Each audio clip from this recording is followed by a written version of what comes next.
I'm sorry, but I don't want to be an emperor. That's not my business. I don't want to rule or conquer anyone. I should like to help everyone if possible. Jew, Gentile, black man, white. We all want to help one another. Human beings are like that. In this world, there's room for everyone, and the good earth is rich. Welcome to Dads Talk Podcast on LOCO. This is Mr. B Great himself back again with another episode. And today we have a special member. We actually have a 2-for-1. I'll let you go ahead and introduce yourself. Yeah, my name is Monkh. I'm a musician, podcast host of Mind, Body, and Monkh on LOCO Radio. And yeah, we decided to do this collab tonight because I myself am a father and have much to talk about. So For sure. And it's cool to just have a different view of things. Just honestly, just going right into it, just nationality speaking. Mm-hmm. I've had a dad's view from people that are more on, my side of things and everything like that. But it's going to be good to sit here and, get a different view of things, seeing how things work, seeing how things are different, seeing how things, may not even be different at all. We just might think that it's different just because everything else seems different when it comes down to different stuff like that. But what I like to do is, what you can actually do is, since you have a show on here, you could tell us a little bit about your show so people, when you guys come on here and you go on LOCO, you can see all the different shows that's going on, and they'll, So Mind, Body, and Monkh's pretty much just about pretty much everything spirituality from every religion. Trying to really, the big purpose of it is bring different people from different religions, different backgrounds together to really show, kind of like what you said with this, like that things aren't much different. Right. The core of everything isn't much different. And it's just kind of tackling every single little things from manifestation to yoga, to kind of bringing out some beliefs and religions that might be not as well known or kind of shunned for this or that political reason. Those so far were the episodes that we've had. So pretty much, that's what it is. Mind, Body, and Monkh. We do guided meditation, guided yoga. I push eating healthy and I'm vegan, so I don't eat nothing like that. But yeah, that's pretty much the wrap-up of what that is. Well, that's amazing. That sounds like something that everybody really needs, honestly, in their life, especially dealing with us and being fathers and stuff. That could be something that for you guys can go on there and you get the Dads Talk podcast, but you go on the side and get Mind, Body, and Monkh, and then get the healing process through all the craziness and, bull that we go through on an everyday basis, just being a father. But starting off the podcast, I always start off this podcast, and this question is going to be really interesting. Growing up, I always said we had a father. Whether we knew him, we didn't know him, or we kind of knew him, he was in and out, all of that. But everybody has their own experience. So I would like to know from you, how was it like for you, however that experience was for you? What was your experience like growing up? Yeah, so I'm the youngest of 4 boys, and none of us share the same father. Everybody's father wasn't really around, but mine was the most around, but still it was kind of like an in and out thing. And he was really the only one that would throw money into the situation too, so he kind of supported, even though he wasn't really with my mom. Right. In turn, he kind of helped all my brothers out in that sense. But like I said, it was still an in and out thing. I still was able to being realistic here, I was still, he still taught me sports and still pushed sports in my life, things like that. So I can't complain there or anything. But when it came to actual connection, I wasn't connected to him like that. It was my oldest brothers. We all kind of raised each other and raised ourselves in the same sense too. So it was really my brothers that were that father figure that I went to every day kind of thing. Yeah, that makes sense. Being because I'm an older brother. Okay. So it's just me and my younger brother, and we're 6 years apart. So it's we have that kind of relationship where, we're not necessarily too far apart to be, he looks at me like I'm way older than him, which I am. So I'm kind of in that different stage where I am kind of trying to show him not necessarily a father figure, but guiding him in a way of doing things, because we have our dad in our life. He's been there the entire time. Nice. And so just giving that extra boost, really helps out, and looking at it from, hearing it from a younger brother's perspective. I'm sure he feels the same, even though he probably, won't say it out loud. But that's good to know that, just because it's not, technically your kid, you could still Yeah, be that. it's just one of those things that like, um, I think he might not even know he was doing it like Right. that for real. He was just kind of putting his part in, and I would see him kind of like a every other weekend thing. So he, like I said, he was around and stuff. It was just that like I was such a shy kid too. Uh-huh. So like even when he was trying to be that close to me, I still kind of was a little bit distant just because I really have my ways of, and I saw like my brother as kind of as that core unit. Right. But yeah, I mean that's really what it was. And I, like coming from you being an older brother, like being a younger brother, you might not realize, or you might realize like how much younger brothers observe their older brothers and see them in certain ways. Even though, like you said, like how old is he? He will be, how old is he gonna be? 22? Okay. No, he's gonna be 21 this year. Right. Yeah, cause I'm gonna be 20. No, he's gonna be 20. He's gonna be 26 years older than me. Yeah, So, I'll be messing up his ages all the time. Man, I have no idea. My brothers are old. Like they're hitting 40s and all that stuff. So like I'm the only one. Like we went on a camping trip all together as brothers over the summertime this last summer, and I was the only one that was really climbing stuff. Right. Yeah. And they were kind of looking at me like, man. I wish I could. But yeah, like you never realize like how much I play music because of my oldest brother was just playing guitar. And I just kind of took it to as far as I possibly can. But things like that, they observe so much. So being that positive role model is a big thing. Yeah, for sure. And that kind of takes into effect of us being fathers, because on your end, you can look at it as I've seen many different father figures that came on and helped me out, so now I know what to do. I know what I can take from them. And then on my end, for being an older brother, I kind of already had that mindset of I've been trying to take care of somebody that's been younger than me the entire time, and it kind of just, I don't know about for you, but for me, it kind of just flowed in with all of my kids. Yeah. Just knowing that I had that younger person, because like just said 5 minutes ago, I don't know his name his age off the top of my head, right. But because in my head he's still that 10-year-old that was always running behind me, or that little elementary school kid that was trying to go every single park event that I went to, every single game that I went to. I actually got a little sister too, but she's 15 years younger than me. Oh, really? Yeah, so she just turned 16, and it's like that too for me. Like she just got her license, and it's just mind blowing because it's one of those things that like I was 15 when she was born, so I kind of was around as my father's daughter. Right. And so I was around. And also too, like my brothers were so much older that they had nieces that like one of my brothers went to Iraq, and I lived at his house while he was in Iraq, and was there for his daughter and stuff and his wife, and so it was like one of those things that like I learned. Before that I was like, I'm not gonna be good with kids, right? But then like I had nieces and I had a little sister all at the same time, and then I realized that like all these girls, they're all girls too. And like I realized really quick that like, no, I am good with kids, and that really set me up to when my daughter came around. Right, for sure. So going into the kids, you just got your daughter?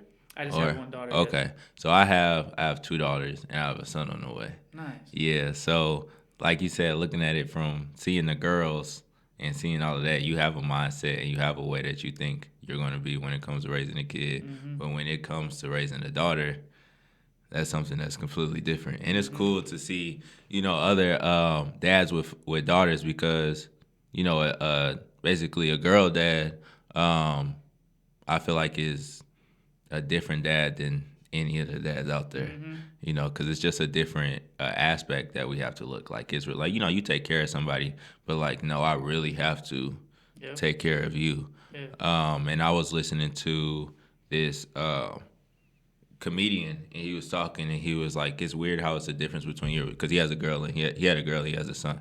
And he was like, when I'm talking to my daughter, before she goes out, I'm telling her basically 20 minutes worth of stuff that she has to watch out for. Don't do this, don't do that, don't, all of this. But when he was like, when I tell my son to go out, I just tell him be safe and don't rape.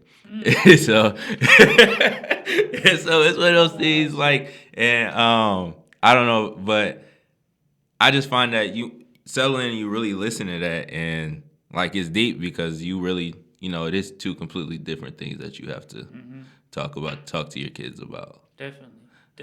For Yeah, sure. I mean, I have a nephew too, and he's a completely. I have two nephews. One of them's a little baby, but the other one is 12, and I teach him guitar lessons and stuff every week. And he's just like me. Like he took straight after me. Looks like me and acts like how I was. That's Just dope. a total bad kid. Uh, but yeah, just really, really in tune with music and stuff. So it's crazy because like I'll go to talking to my daughter and then I'll talk to him and I go from being like this soft, dude to like, this really hard and tough Right. uncle. You know what I mean? Talking to him, it's definitely a different thing. For sure. For sure. And I think still though it's a good thing. Because like you said, there is two completely different sides to the world. Mm-hmm. So depending on what gender you are or what gender you choose to take on. Mm-hmm. But with that, how was that like? How old were you when you had your daughter? I was well. It's a really interesting story because I played music and I traveled with music most of my life from 12 on up. Okay. And I'm 31 now. And so when I was 19, I had stopped and I had applied at college out in Boston. And I was with her mother for pretty much my whole teenage life. Right. And she had moved away too to Arizona. And so like we got together for like 3 days or something like that, and it just something happened there. Mm-hmm. And so I was 20 when I found out, but she came right. Well, yeah, I think I was 20 right before I turned 21 is when she was born, and she was born in Arizona, southern Arizona, Tombstone actually. Oh, really? Yeah. So were you? So you were in Boston when did you? Yeah, I was back and forth. Okay. When I found out. Yeah, I had Gotcha. found out I was accepted into Berklee College of Music, and then the same week I found out I was having a daughter. That's dope. Kid, yeah, those are two extremes Mm-hmm. for sure. So your first thought? What was your first thought? Well, because you just got accepted into basically what you want to do, your dream, and then you're finna have somebody coming into this world, and you got accepted thousands of miles away. Because my daughter, when I had her mom's from California. Okay. My oldest daughter, and when we were together, we were out here, but recently the court let her leave and go back to LA after her mom graduated. So I'm experiencing that really long distance of being away from my oldest. Mm-hmm. But from the beginning I had her. But for you from the beginning, how was that like? Because you had, Yeah, so it kind of the same thing, man. Like the person I was living, my mom, she had moved away while I was kind of doing all the touring stuff a year before when I was 18. So that's when I was like, I got to figure something out. Right. You know what I mean? The bands that I grew up building and stuff, I kind of like split ways with them because we started working with like contracts and stuff, and we were still really young. Yeah. So we decided to be friends more than like make everything business. Makes sense. So I split that up and was like, yo, let me do this for real and take everything that I've done on my own, my entrepreneurship, my songwriting, everything, and do it in college. And got in. And so I was like, finally, I got something like shown for all this work that I've done that everybody was telling me was for nothing. And then I had a daughter. I was being told I was having a kid, and it was like, to me at that point in time, I had like no parents around, so I didn't really have like anybody telling me like, we got you or anything like that, So I was scared. I was terrified because I had like, I don't want to say two extremes because to me those are two amazing things. Right. You know what I mean? Two gifts from God, to happen at the same time. But it was a scary thing because it was like an either or thing. There's no way I was going to go to college and be able to be around my daughter all the way in Arizona and be up in Boston.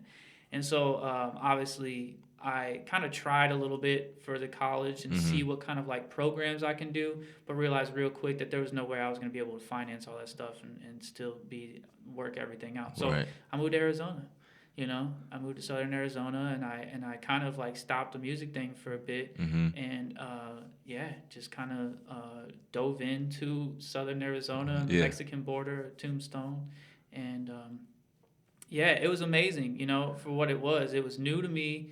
Obviously, being back around because she was my ex at that point. Right. But rekindling that relationship and going back into that, it was all new and amazing. And then when my daughter actually was born, like, it's the only time in my life that like music kind of like just Yeah, was man. gone. Yeah. It was just kind of like peace for a minute. Right. You know what I mean? Like as far as like the only sides of music, it was like, all right, I want to just embrace her, like have her be bathed in it kind of situation. And that's what I did. Right. You know what I mean? The second she was born, I was playing music for her. When she got home, I was performing music for her, all these things. And so at a certain point in time, at a certain point in time, after she was a year old, uh, it was one of those things where I had been with her mom for so many years and we were starting to grow apart because we weren't teenagers anymore. Right. You know, so it turned into that thing to where I eventually had to like leave, you know. I wasn't necessarily, you know, things were happening, you know, no grudges hold, you know, now it's almost 10 years later. But things were happening, it just wasn't working out with her and her family and all these things, you know. So I had to leave and stuff. So I was in that situation where I was farther away from my daughter as well in the early years of her life. And so I just like dove back into music and then kept up. You know, she was born in 2010. Okay. So it's early 2010s. You know, camera phones started being a thing, live stuff started, you know, Skype and then, you know, iPhones, you know what I mean, FaceTime and all that stuff. So like through that, I kept all these relations as long as I could and far as I could, and I would fly and visit. I would drive and visit. You know what I mean? And that's just what it was for a little while, you know. But through that, like, that's essentially where, you know, you even kind of mentioned it earlier. Like, that's essentially why I dove so much, not only back into music but spirituality. Right. Because it was like I was fighting that depression Yeah. of, am I a good father? You know what I mean? Because I'm not able to be around right now, you know. Even if I was there, probably wouldn't even see her kind of thing because of the relationship was going back and forth at that point in time. So I dove so deep into spirituality that really like led me to the point I am now, you know, where I've dived deep into yoga, meditation, all these things. But in saying that, like I went through that kind of fight for the longest time.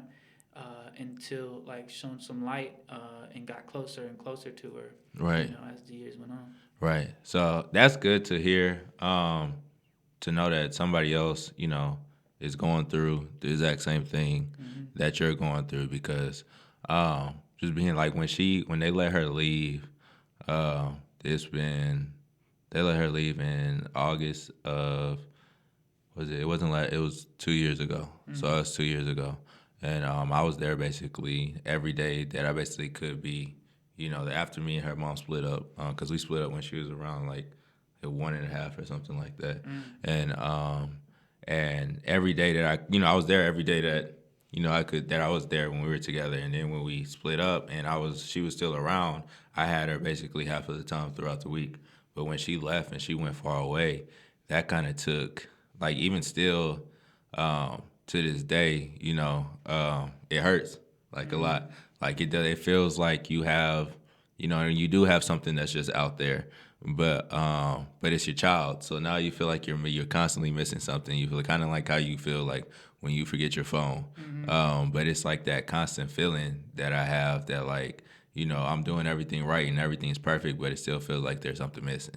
Right. And it's because she's not here. And going through that, I didn't know how to take, you know, I still don't know how to take it. So like, I'm going to start, you know, going and listening to your podcast and going into that spirituality, because like you said, that helped you out and it brought you out, you know, basically.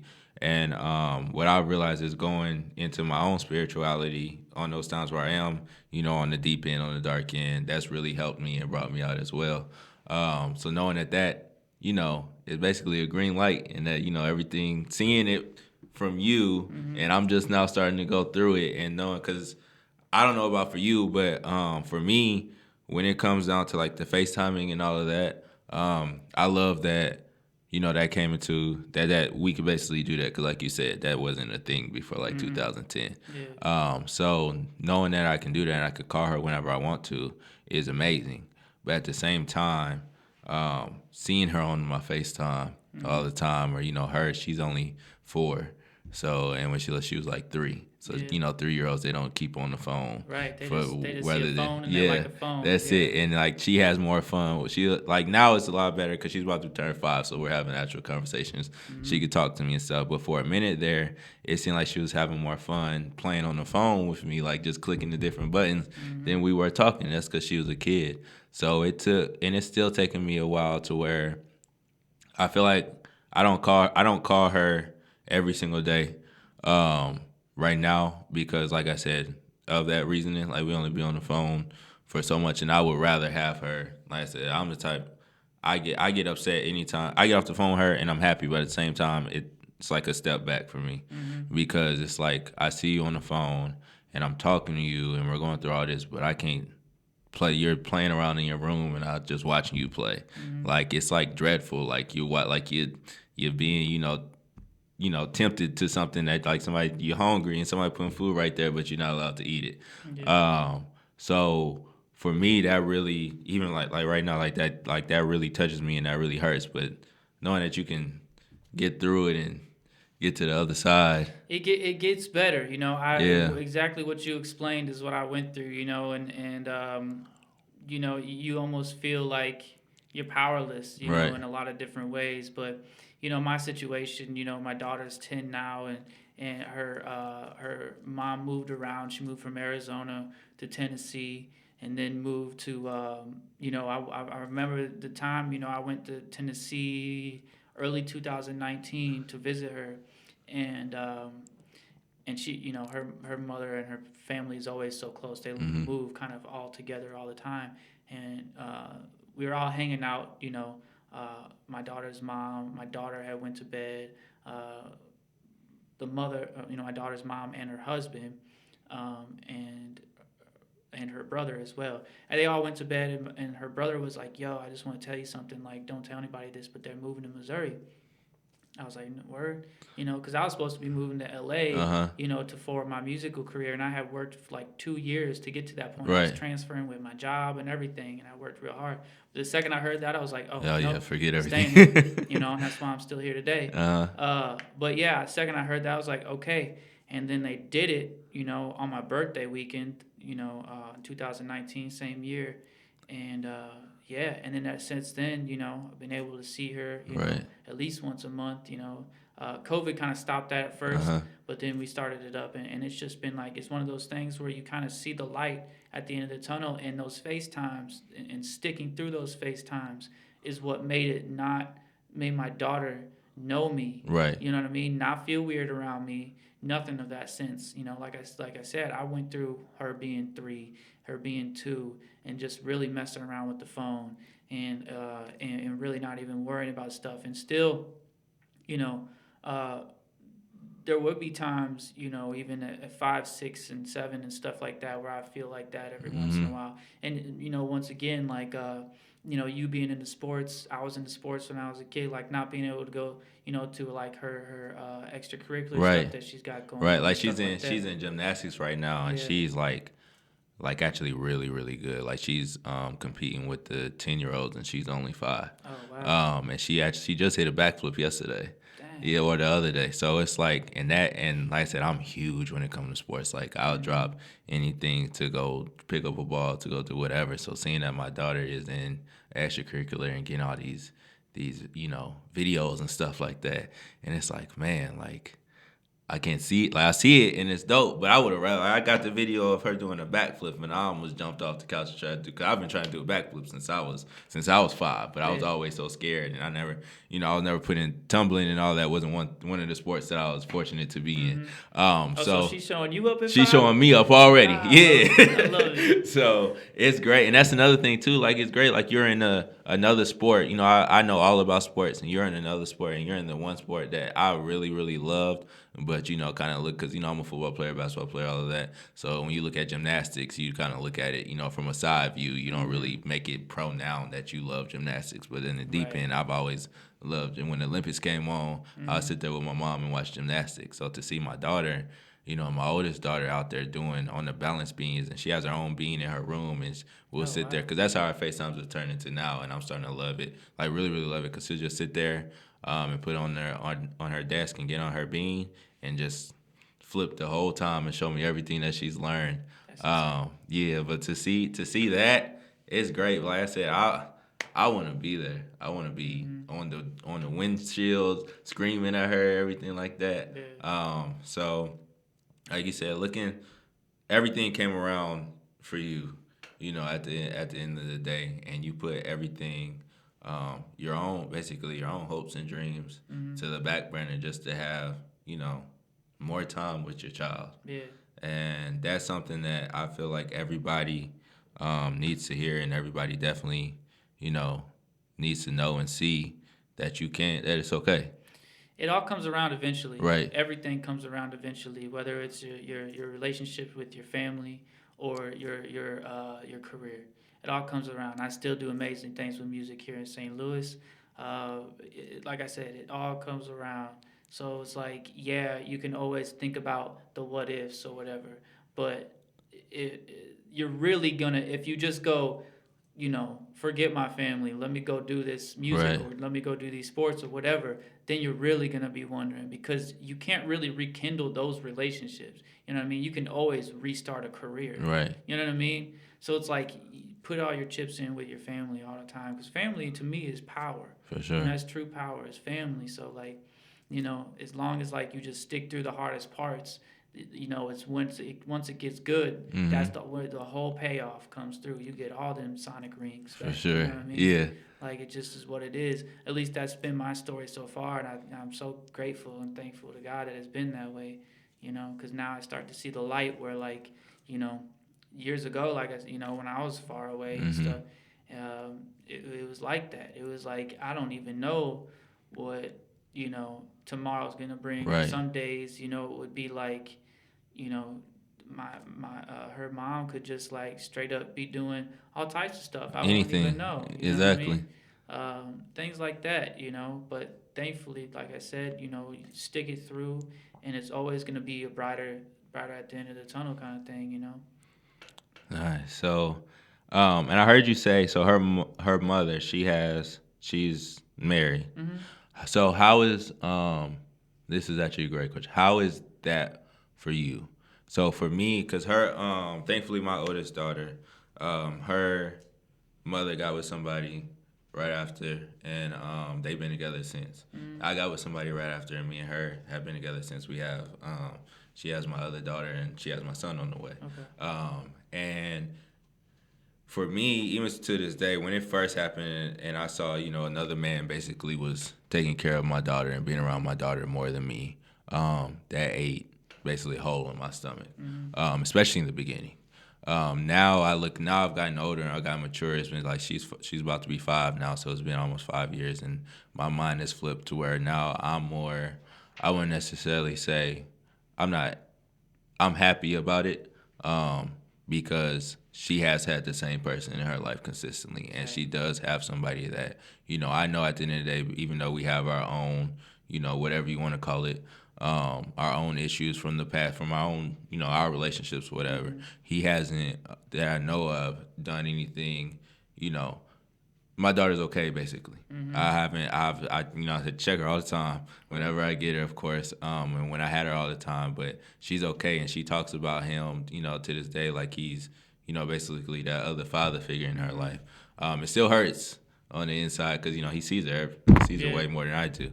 But I've never talked to I've never really sat down and spoken to somebody who's going through the exact same thing, face to face. So how was that for you? It's a crazy situation because, like, he was around before I was, so, like, my daughter's mom and him were dating before I even met her. Oh, gotcha. And she kind of broke up with him to be with me, right. Thing, So there was a point in time, he stuck around because he was best friends with her brother, right. And so there was a point in time where that kind of went full circle too. So my perspective, I feel the same way. It's weird, because, there was a point in time where it was like me and my daughter were close, but she didn't necessarily feel close enough to be like, to come up and run up and hug me like that at first, which is a weird thing to think about. Right. But like this was the reality of it, you know. But I saw her run up and hug him, you know what I mean, to say goodbye type of thing, you know. And so that it was one of those things where it's like, you know, you can take it for what it is and you can let it affect you, or either way, you can let it affect you or you could take it for what it is, kind of thing, you know. I wouldn't have anybody else that I'd rather be around for my daughter and, you know, with their mom and all that stuff, and then who is there, you know what I mean. So it you know, like I said, we kick it. I'm not saying necessarily, I'm not going to sit here and say like we're best friends or anything, but we're not enemies, and we kick it, and we have so much history together, you know, even before my daughter was around. So it's like, it's just one of those things, you know. But it is a weird situation because it's like, you know, you have to come to the realization that this guy is around more than you are, and you're already going through your personal thing, whether there was another guy around or not. Right. You know, and he gets to wake her up, you know, make her follow all these things, essentially teach whatever she's teaching, you know, she's learning every day, you know, and all this stuff. So yeah, I mean, I'm going through the same thing, but thankfully, like I said, I've known this man for 15 years. Oh yeah, that helps out a lot. Yeah. So it's just one of those things where it's like it's like an old friend, you know. Right. At the same time, but it's weird. I think it's going to be, you know. Yeah. When I was a kid, I'd see my dad feel a certain way. And I thought it was just because he might have had feelings for my mom, but it wasn't that at all. Mm-hmm. It was just that, like, this dude he didn't even know was raising his kid that he had in his mind, like, he wanted me to be the sports guy. Right. You know, and that's where he taught me, like, all these sports, you know, backyard playing catch, you know. He was the reason why I was always, like, second best on a team. Right. I was never, like, the first best, but I was always, like, on the first string, you know what I mean? Always, like, one of the second best players, you know. It was because, like, he put me in that mind state, like, you know, instead of sitting here and like, watching shows and stuff, let's be outside and be working on your technique, you know. Right. So, like, not being able to do that for the longest with my daughter. And even now, like, you know, as much as I've done with music, you know, I could sit here and name names and all these things and whatever, but when I say it to my daughter, she's like, oh, okay. She don't even care, you know, and like, you know, she'll be like, I'm bored, and I'll have some studio work I gotta do at home because I have this whole setup. And I'll be like, well, you know, you want to sit here and I could teach you all this stuff? She's like, no. She's like, I said I'm bored. I ain't trying to be bored. I'm like, okay. Well, you know, so it's kind of weird because I know that if she was around me every day, she would have just for sure. like, just picked all that stuff up quick. But you work with what you got, and, you know, it's just one of those things that I'm sure is going to turn its head at a certain point in time. For sure. But that's like I said, that's good to know, having insight. It's always good to get insight from, you know, other counsel to make sure that you're not just going crazy, or your thoughts, because your thoughts can wander, you know, so many different places, especially when you're basically trying to do it on your own. Yeah. But going through that, looking at that, what do you try to portray on your daughter? So, because, you know, you said your dad came through and he was trying to, you know, get you as a sports guy and all of that. My dad, when he came through, he had us in sports. Like I said, I was always doing something, dealing with the ball. And when it comes to my kids and everything, my oldest one, like I said, she loves gymnastics. When she was with me, I had her dribbling a basketball all the time, and she was shooting a basketball. When she got out there, she got in gymnastics and came back. So now we'll shoot a basketball every now and again, but then she'd be like, help me do this back flip or help me do this front flip. With my middle child, she is heavily into music, like really, really into music, and she just turned 1 in November. Like, we literally sit there every morning and just play the same music videos, you know, throughout, and she'll sit there and walk up to the TV and just sit there the entire time and just stare, or just bounce and dance with it. If it's too low, she'll walk to the side of the TV and try to turn it up, or scream at me to turn it up. It's crazy because it's like, you know, 1-year-olds, kids love music, but it's something different about, you could tell when somebody it seems like they were born to like try to do something with their life. And, you know, I'm not trying to portray it on her right now because she is only, you know, 14, 15 months old, but it's something different about that girl when it comes to, anything, and it's any type of music. As long if it's a music, it could be a jingle on the commercial. Yeah. She's in the couch bouncing or dancing or something like that. So I'm looking, I was like, okay, I may have missed up on my first daughter. She's a gymnast. I get my second daughter to turn into, a superstar basketball player, athlete. But now I'm looking at it like, okay, well, we might not even be taking the sports realm. You're going to be athletic, and I want you, just to be in shape, but we might be using sports to get in shape so you could be out there dancing and singing the entire time. And then with my son that's coming up, I really want him to, of course, he's going to be in sports, but looking at it now with my other two kids, I'm going to let him decide on his own. Mm-hmm. So for you, she's 10 now. Yeah, so, the funny thing is like, my daughter loves gymnastics, and honestly, like, as much as I'm into yoga, she pulls off yoga moves way better than I do. She just doesn't look at it as yoga, right? You know what I mean? She's just a kid, so she just wants to do all these crazy, back bends and all these things that I'm just like, dang, my back hurts when I do that. I do that just to stay in shape at this point. But yeah, so she's really into gymnastics. The way she was raised was with like not that state of mind whatsoever as far as having an extracurricular thing, because it's not how her mother was raised. I was raised that way, right? So to me, what I would like is obviously for her to be happy and do what she wants. So I always ask her. I live in an artist loft and stuff, and they got dance studios downstairs, music studios, all types of art studios. So I always ask her, if she wants to do that stuff.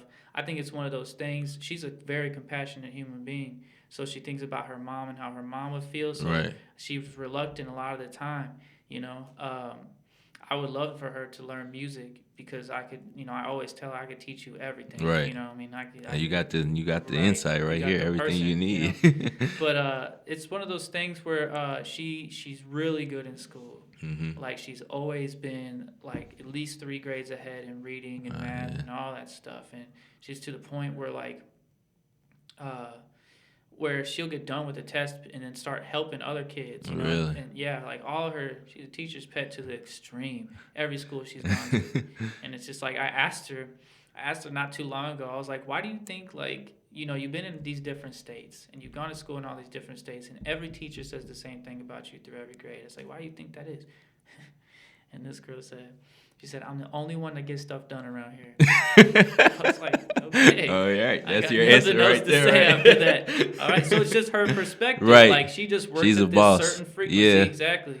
And she just, and that's the way it is. She doesn't see it anything different. So I know she's got that in her. Right. You know what I mean? It's just a fact of like trying to find it and making sure she doesn't get bored. Because that's when kids get bored at a certain age, that's when school becomes uninteresting. And then they look into the more negative things if they don't have the extracurricular stuff, So I think that's number one, I think that's why her mom like really is way more open now than she was before of me being just completely immersed into her life. Right. Because she's like, this is the dude that like does that. Yeah. Always has done that. Yeah. So he'll lead her through that process, So yeah, it's one of those things where it's weird you ask that because I ask myself this all the time, and I ask her this every time that I see her. Like, let's figure out something for you, right. Outside of school, because it's like I said, like my brothers are straight. I don't necessarily see myself as this. I'm just complete creative, but my brothers, have 165 IQs, way too smart, right. to the point that one of them doesn't even get along with society because he's on it so out there. Yeah. And so, like, I know how it gets when you get that to a point where school You're too smart for school. Yeah. Yeah. And it's not moving fast enough for you. So, yeah, it's one of those things where, like, I want the best for her. I would really love to get her into gymnastics. She lives, like, in the middle of nowhere, Missouri. So they don't have any programs like that. Yeah. But, like I said, like, if I, I'm working on it because I got so many resources as far as that goes. Yeah. So it's just a matter of time, really. But I think gymnastics would definitely be the thing for her, if not like immersing her into the life of like yoga, being that she's already into doing it, For sure. Or even like she's really smart. She get into like Science Olympiad or, something like that to where she could use her smarts and her intelligence as an extracurricular activity. Right. So, but that's pretty dope. But I always like to end the show with 2 questions. The first question that I would like for you to answer is, if there is a father out there that is, in our situation, in our situations where it's getting tough, seems like nothing's going right, seems like nobody's there for them, seems like the court's not there for them, everything's basically going on a downhill, and they're really ready to give up and say, or anything's going on, they're really ready to give up and say, forget it. And I can't do it no more. I'm just focused on me. What words of encouragement would you give that person? And the second one is to any fathers who are basically deadbeat fathers, who are not there, who haven't been there, who, may have already given up a few years, months ago, and they're just like, forget it completely. What words of advice or choice words, whatever you want to say to them, would you say to them? Don't let the relationship of the other parent get to you. Don't let your relationship or how they treat you get to you, get in the way, act as a barrier against you and your child. Don't let the depression that comes along with it keep you from making moves, whether it's money moves or power moves or moves towards your child. Uh, just keep a focus on whatever that you do to eventually make it. You might not win this battle or that battle, but if you keep on fighting through, and you're a warrior, you're a spiritual warrior, you're all the way through. You're gonna eventually see the light. I'm a living proof of it. Really, I never saw. If you would have asked me 3 years ago, you know what I mean, if I'd be in the position I was today, I don't know. Right. I was making all these moves and I was trying to better my life for this purpose and do the most that I could, but I wasn't seeing really much else. I wasn't really. I had to pay $1,000 to fly out, and the where she was living, you can't just go to an airport, you know what I mean, and then take a Uber there. Right. There was one time I think I went to the airport and had to take a 2-hour Uber drive into the mountains. Just to get up there. Just to get up there. And the dude was like, yo, call me tomorrow outside of Uber and I'll give you a discount. Right. This is just crazy kind of thing. So, no matter what the situation is, you know what I mean? I'm sitting there driving up in the mountains in the middle of nowhere to see my daughter. Right. So, just fight through the depression side of it, because that's essentially what's stopping people. You know what I mean? The barriers of the relationships with the other parent, F the courts, the whole government, without getting too crazy political, but forget all that. This is about you and your child, and you and your child only. So just fight through all of that, and you're eventually going to see that light. There's going to be that day where at least you're going to hear your child say, you fought through this all for me, and so here's my love. Right. You know what I mean? Might not be able to see the stuff that you in your mind have as expectations as what you wanted to be as a parent, but it's gonna come through. For sure, and that's crazy you said it, because you say fathers are doing it, and fathers are pushing it through. And like you said, you had to go through the mountain, you had to take a 2-hour Uber. I drove from here to California, just to when my first daughter was being born, just so I could be out there. And so 26 hours. Yeah, it was a whole day. Me and my best friend, we took we nonstop.